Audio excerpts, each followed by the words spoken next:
Та бүхэнд амралтын өдрийн мэндийг хүргэе. Тэгээд өнөөдөр болохоор хувь хүний үнэлэмж болон арилжааны үр дүнг хэрхэн салгаж ойлгох ёстой вэ гэдэг талаар ярилцгийг шийдсэн. За энд хоёр багны хооронд тусгаарлаж байна. Нэгдүгээрт хувь хүн гэдэг байгаа одоо бата, доржоо, дулмаа, цэцгээ өөр хэн бэ те. Ерөнхийдөө хүний төрлөх мөн чанар юу гэхээр хүн бол илүү үр төлрөө чиглэсэн тиймэрхүү сэтгэлгээтэй байдаг. Гэхдээ бид нар арилжаан дээр юуг ойлгох хэрэгтэй вэ гэхээр арилжааны үр дүнгээс үл хамааран бидний амьдрал бол үргэлжилнэ гэдгийг маш сайн ойлгох хэрэгтэй байдаг. Таныг арилжаа хэн бэ гэдгийг тодорхойлохгүй гэдгийг маш сайн ойлгох хэрэгтэй. Магадгүй зөв нөгөө маш их хэмжээний мөнгөөр орж байгаа хүнд бол амьдрал нь яригдана. Мэдээж тодорхой хэмжээний нөгөө өөрийн эрсдүүлж чадахтай алдсан чарамсгааргүй мөнгөөр орж байгаа хүн эсвэл өөрийнхөө яг арилжааны системийг ингээд үүсгээд явж байгаа хүний хувьд бол сэтгэл зүйн хувьд илүү амар байдаг гэж би боддог. Өөрөөр хэлбэл та алдах хэмжээнийхээ мөнгөөр орчих юм бол тухайн арилжааны үр дүн бол танд нэг тийм амар нөлөөлөхгүй. Ер нь арилжаанд оруулж байгаа мөнгөө бол тэгэл хүмүүс ярьдаг алдсан чарамсгааргүй мөнгө оруулаарай гэдэг. Таны сэтгэл зүйн нөлөөлөх хэмжээнд хэд их мөнгө оруулах юм бол бас таны сэтгэл зүй маш их савлна. Тэгээ өнөөдөр болохоор би л нөгөө өөрийнхөө системийг ингээд үүсгэхдээ арилжааны үр дүнгээс хувь хүнийхээ тэр үнэлэмжийг хэрхэн салгаж ойлгох ёстой вэ гэдэг талаар ярих гэдэг байгаа. Тэгэхээр нэгдүгээр яг таны хувь хүнийг яг амьдрал дээр байгаа хувь хүнийг одоо гэр бүлдээ эзлэх байр суурь, нийгэмд эзлэх байр суурийг арилжаа огт тодорхойлохгүй. Арилжааны тэр win тэгээ ялалт, ялагдал гэдэг зүйл огт тодорхойлохгүй гэдгийгсэн ойлгоод авчих юм бол сэтгэл зүй илүү хөнгөн байгаад идэх. Эсвэргээрээ өөрийнхөө арилжааг илүү системчилсэн маягаар илүү нөгөө ажил гэдэг маягаар харж байгаа хүнд юу ч харуулах зүгээр өгдөг гэхээр ямар нэгэн ялалт авсан ч ялагдал хүрсэн ч гэсэн аль алин дээр нь би биш, хувь хүн биш, миний үүсгэсэн сетап, миний стратеги эсэл авлаа гэж бодох юм бол илүү сэтгэл зүйд амархан тусдаг. За ингээд арилжааг өөр дөр хит их хүлээж авах юм бол ямар аюул байдаг вөхөр boom and bust cycle гэж байдаг. Boom and bust cycle. Одоо юм дээшээ доошоо юм овон тавнтай тиймэрхүү маягаар явнаа гэсэн санааг энэ дээр авч байгаа.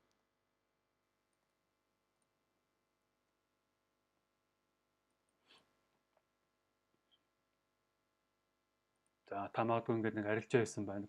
Нэг ашигтай 7 хоног явж гэнэ гэж бодъё. Бүх арилжаан дээр ингээл ялалт гэж аваад байна гэж бодъё. Win гэж 5 өдөр дараалаад 5 win авсан. 5 өдөр дараалаад ялт авчихсан. Нэг 7 хоног ингээ явцсан.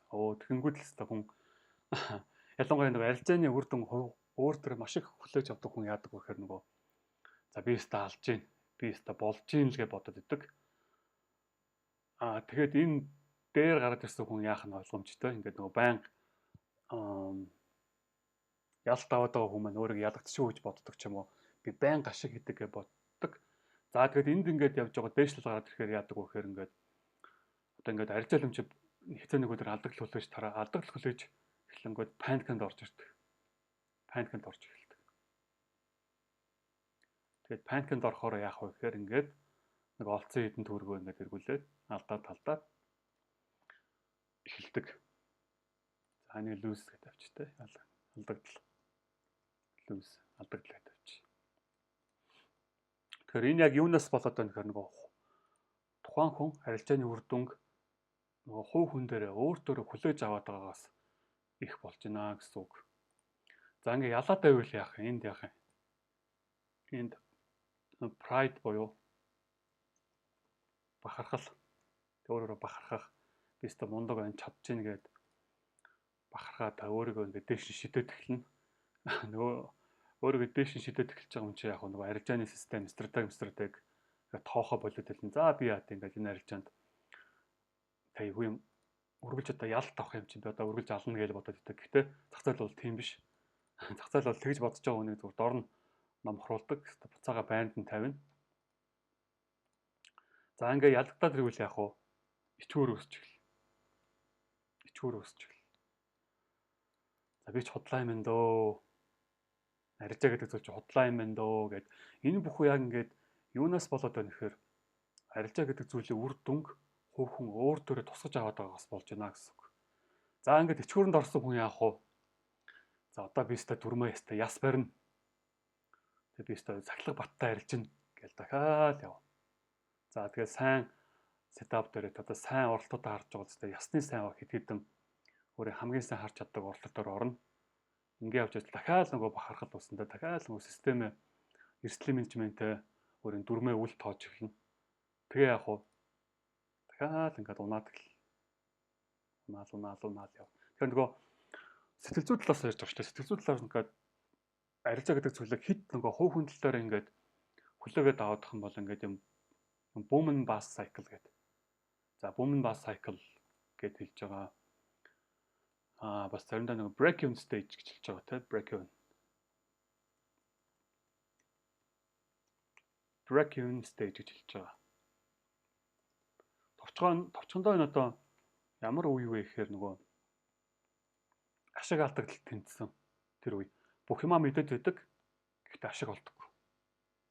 Technical analysis, суурь анализ, сэтгэл зүй жоохон мэдээд байдаг. Гэтэл нэг л болж өгдөг. Гэтэл нэг олж чадаад байдаг, олсон юм ариг болоод тушаагаад байдаг. Тэгээ олдогчгүй, алдагчгүй нэг тийм гацааны үеийг хэлээд байгаа ахна.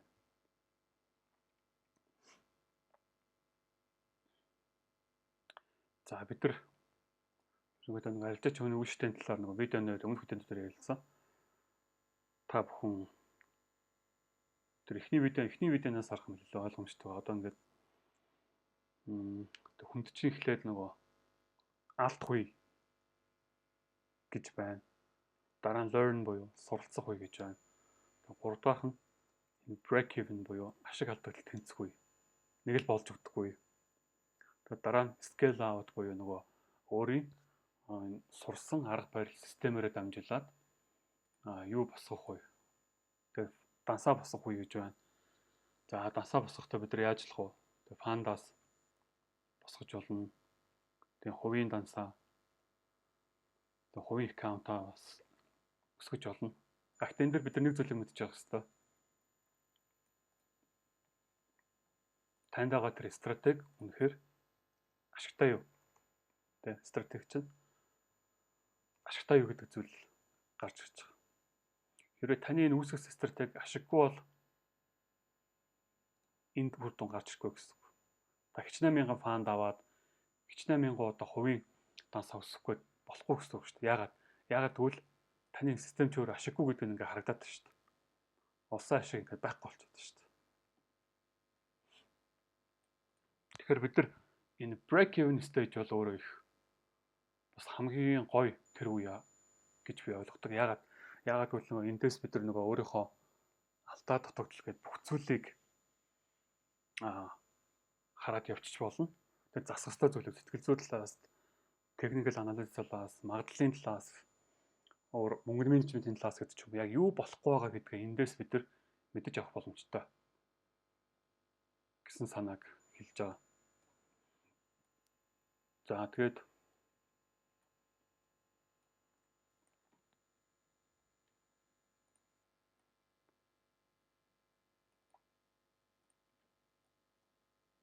нэг өмнөх видеон дээр ярьсан нэг арилжааг жоохон урт хугацаагаар харъя гэд. За цаг хугацаа. За энд цаг хугацаа гэж тавьчих. Энийг аккаунт данс. Таны данс. Цаг хугацаа данс 2. Ингээд ашиг алдагдaltaй олон арилжааны үр дүнд бид нар хүссэн дансаа босгож байна гэдэг талаар бид нар ярьсан байгаа.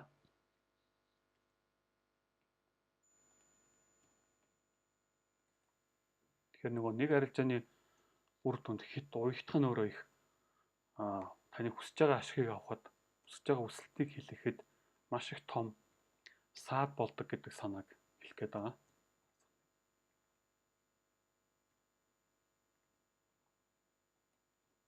За нэг хүлээ авчтай 3%.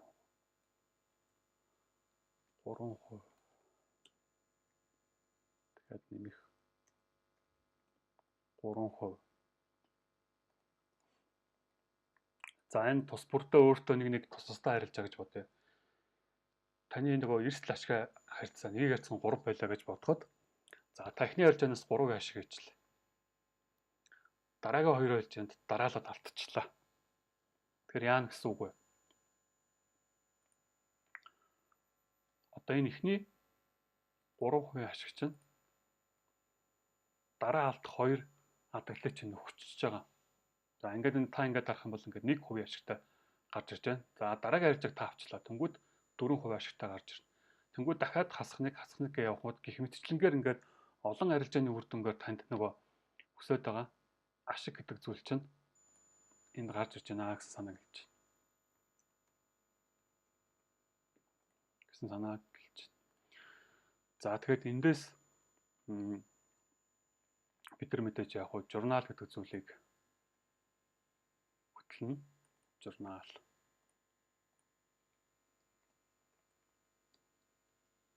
Тэг ашиг авсан ч бай, алдагдлуулсан ч бай бид нар эндээс журнал гэдэг зүйлийг хөтлөнө. Тэгэхээр журналаас яах вэ?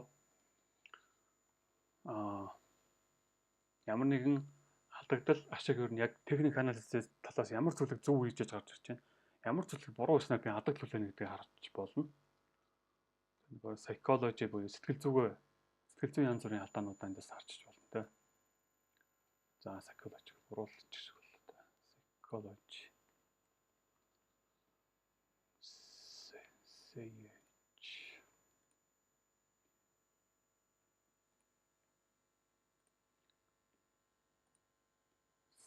Сэтгэл зүй гэдэг зүйл гарч ирэн дараа нь магадлал гэдэг зүйлийг бас арилжаа бүрээр ойлгох хэрэгтэй болчихдог.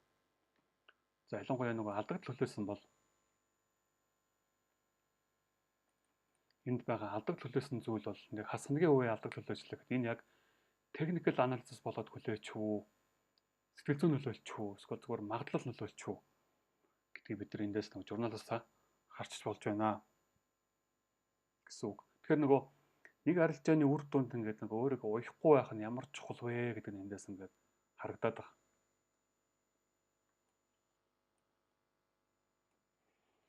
За бүгдээрээ за нэг юм А гэдэг хүн байлаа гэж бодъё. За А гэдэг хүний арилжааных нь стратегийн win rate нь 50%. Өөрөөр хэлбэл 12 жанаас 5-ыг авдаг гэсэн үг. За тэгэд эрсдэл ашигын харьцаа 1/3. Энэ юу гэсэн үг вэ? 1% эрсдэл оруулахад 3% ашиг олж чаддаг тийм хүн гэсэн санааг хэлж байгаа. Яг тэ мэдээж бүх харилцаан дээр биш, нэг харилцаан дээр бид ярьж байгаа. За тэнгууд энэ хүн 50 арилжаа хийсэн. Энэ үнийг бүгдээрээ 50 арилжаа хийсэн гэд бодъё. 50 арилжааныхаа 25-д нь TP буюу яг зорилттой ашиг авч чадсан. За 1/3. Тэнгүүд 25 арилжаанд нь алдчихсан. Тэнгүүд бүгдээр эндээс харъя. Энэ хэрэг үнэхээр 1/3-тай барьж чадах юм бол 75% ашиг хийж чинь. За 75%-аас 25% алдагдлаа.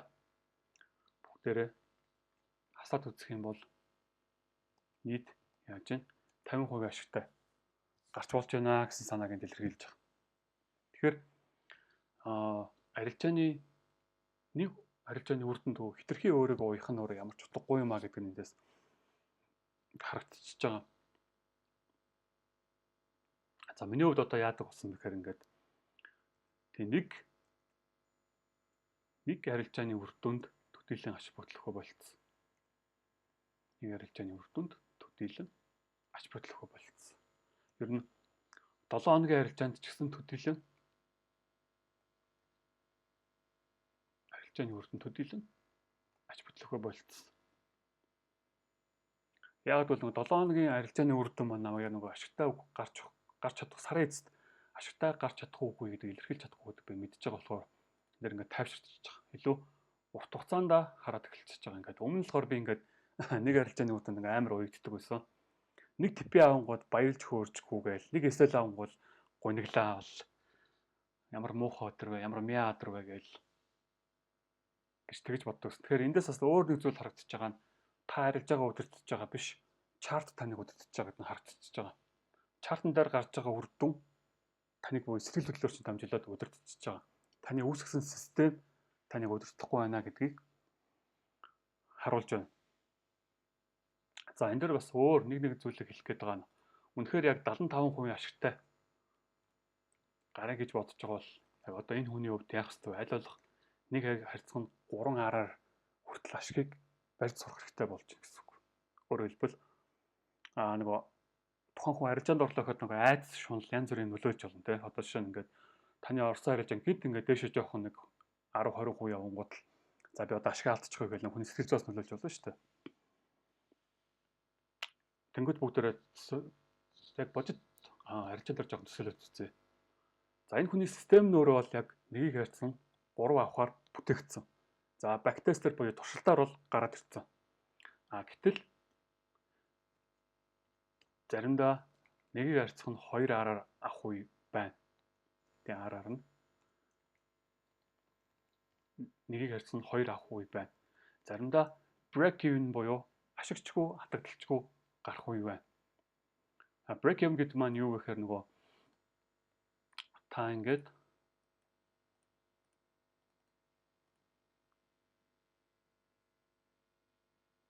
за арилжаанд орсон байлаа гэж үстэй эндээс арилжаанд орсон байлаа гэж бодоход за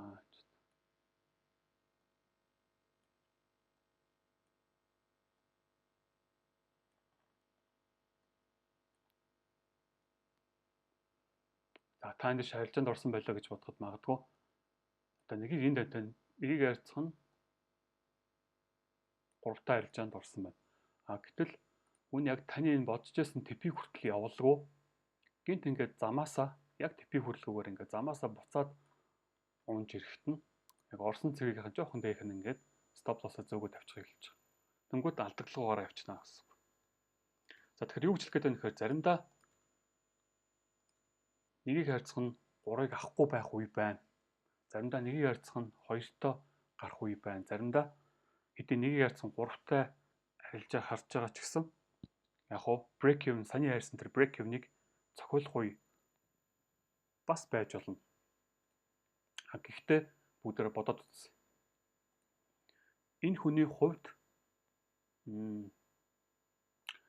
тэр нөгөө типи авахгүйсэн 25 арилжааныхаа ядаж нэг 13-т нь нэгийг харьцах нь 3-таа цохиулахад л ашиг авах 39% ашигтай гараад ирнэ. За эндээс 39% бид нар нөгөө 25% хасч л та.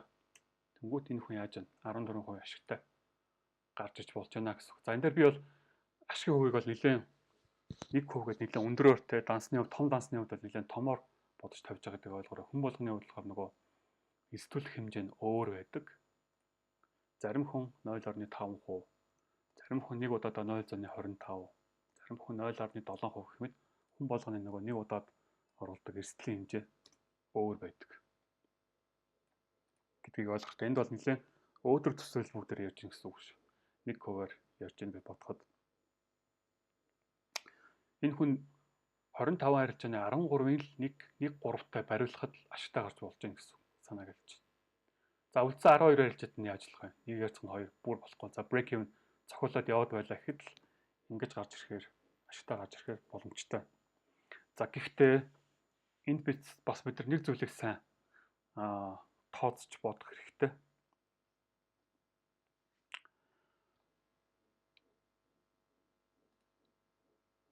Таны эрсдэл ашигын хэмжээ ихсэх тусам таны ашигтай арилжааны тоо багасч идэг. Тэгээд таны R-аар ихсэх тусам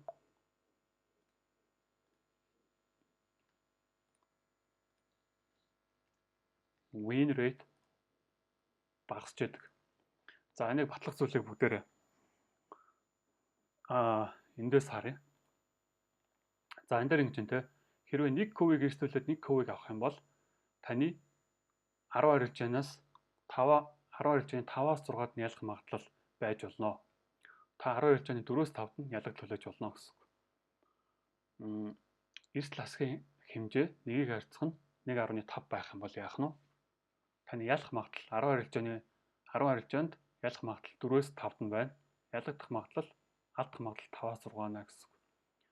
R арилжаа 1-ийг харьцах нь 2 байх юм бол таны 10 арилжаан нь та яах нь 10 арилжааны 3-аас 4-д нь ялна, 6-аас 7-д нь ялагдчих болно гэсэн үг. 1-ийг харьцах нь 3 байвал яах нь? Таны ялах магадлал ерөөхдөө 30% таа, ойролцоогоор 30-35% таа. Юу гэсэн үг вэ? 10 арилжааны 3-аас 4-д нь та яаж болно гэсэн үг. 7-оос 8-д нь лүүс авах магадлалтай шүү гэдгийг энд хэлж байгаа. Тэгэхээр нөгөө энийг сайн бас давхар бодож үзэх хэрэгтэй. Одоо шинэ миний бодлоор RR нь ерөнхийдөө 3-тай гэн 50% байдаг. Яг RR 1.3 авах арилжаанд байна. Одоо яг адилхан ингээл ер нь ингээл багасаа яваад идэг. Win rate нь илүү доошлол яваад идэг. RR ихсэх тусам яг win rate нь ингээд доошлол яваад идэг. За гэхдээ энэ бол онлын хувьд ингэж гарч ирж байна гэдгийг харуулж байгаа. За гэхдээ эндээс бидний гол ойлгох зүйл юу гэхээр нөгөө нэг арилжааны үр дүнд төвлөрлөхгүйгээр нөгөө том датагаар том их төврөөрөө бодох хэрэгтэй шүү гэдэг санааг хэлж байгаа. Гэхдээ яг ингэж бодохын тулд мэдээж тань нөгөө ашигтай стратеги байх нь хамгийн чухал. Өөрт батлагдсан backtest-ээр, forward test-ээр за нэг яг бодит дансан дээр нэг 20 арилжаатай фантын дансан дээр ч юм уу 20 арилжаан дээр ингээ 20-оос 30 40 ч юм уу арилжаан дээр өөрийгөө баталсан байх хэрэгтэй гэдэг шиг дахин хэлмээр байгаа. За яг бодит практик дээр би бас энэ дээр RR win rate дээр ярмаар байгаа нь зарим хүмүүс ийм хүмүүс байдаг. RR-аа 1-ийг харьцах нь 10. Эсвэл RR-аа 1-ийг харьцах нь 5-таа авч чаддаг хүмүүс байдаг. За түрүүний магадлалаараа бүгд харъя. 1-ийг харьцах нь 5-таа хүн яах нь вэ? За 2-оос 3 арилжаа 15-аас 25 гэдэг ч тийм 2-оос 3 арилжаанд win болж олно. 8-аас 9 нь яах нь вэ? 8-аас 7-оос 8 арилжаа ч юм 8-аас 9 арилжаанд алдаг төлөж болно гэдгийг хэлж байгаа. Гэхдээ энэ хүн 1-ийг харьцах нь 10-таа ийм арилжаа авахын тулд юу хийж байгаа гэдгийг бид нар ойлгох хэрэгтэй. За магадгүй ингээд long орсон байлаа гэж бодоход та бүхэн анзаарж байгаа бол эсэл нэлээд багасч энэ ашигын хэмжээ ихсэж байгааз. Тэгэхээр энэ хүн бол маш бага эсэлтэй орж байгаа гэдэг нь ойлгомжтой болчихж байгаа. Өөрөөр хэлбэл энэ юу гэсэн үг вэ? Энэ хүн 10 арилжааны 7-д нь алдаг төлөөхөд бэлэн байна гэсэн 7-оос 8-д. 7-оос 8-д нь алдаг төлөөхөд бэлэн байна гэсэн үг. Харин энэ хүн яах вэ? Ерөөсөө 2 арилжаанд л win буюу ялалт авахд 20 араар ашиг хийж байгаа байхгүй юу? Тэгэхээр энэ бол нэлээд би бол ингэж хэлдэг нь нэлээд туршлагатай өөрийнхөө арга барил системийг сайн хийж сэтгэл зүйн сайтай тийм хүмүүс хийдэг. Арилжаанд төл ялангуяа нөгөө маржин шахдаг, скалп гэдэг хүмүүсээс тиймэр хүмүүс байдаг. Энэ бол магадгүй тэр хүнд л тохирдог систем байж болно. Яг та бол өөр хүн байж болно. Тэр систем тань тохирохгүй байж болно. Гэдгийг би хэлмээр байгаа. За эсвэргээр бас яах вэ? Thomas stop lossтой байх тусам мэдээж RR багасна. Магадгүй энэ хүний хувьд бол яах вэ? RR 1-ийг харьцах нь 2-той байлаа гэж бодоход за нэг энэ хүнийг за тэр статистикаар бүгд харъя тий. 1-ийг харьцах нь 2-той байлаа. За энэ хүнийг за 5 арилжаанд л ялцгаад 5 win авахд л 5 win авахд 10 араар ашиг хийж чинь гэсэн. Гэхдээ мэдээж 5-ын алдаглыг хүлээж байгаа. Тэгэхээр нийт дүнгээр яг энэ хүн 5 RR-ын ашигтай гараад ирчихэж байна гэсэн үг.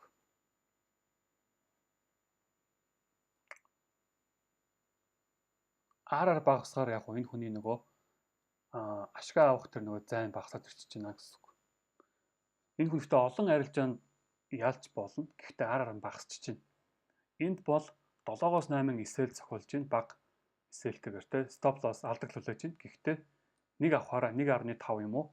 1.5-аас 1.10-тай ашиг авчиж байна. Гэх мэтчлэн бодит амьдралдаа нөгөө хүн болгоны нөгөө баримталдаг өөрийнх нь үүсгэсэн системүүд ингээд өөр байгаад байгаа байхгүй. Тэгэхээр та нөгөө өөр тогсон системийг бас сайн олох ёстой гэсэн үг. Тэгэхээр эндээс юг бид нар харж болж байна? Өөрийнхөө win rate-ийг RR-ыг өөрийнхөө нөгөө тоог мэдчих нь ямар чухал юм бэ гэдэг нь эндээс харагдчихж байна. Бас нэг арилжааны үр дүнд өөрийнхөө үнэлэмжийг уяхгүй байх нь ямар чухал юм бэ гэдгийг бид нар эндээс харж байна. За анхаарал тавьсан та бүхэнд баярлалаа.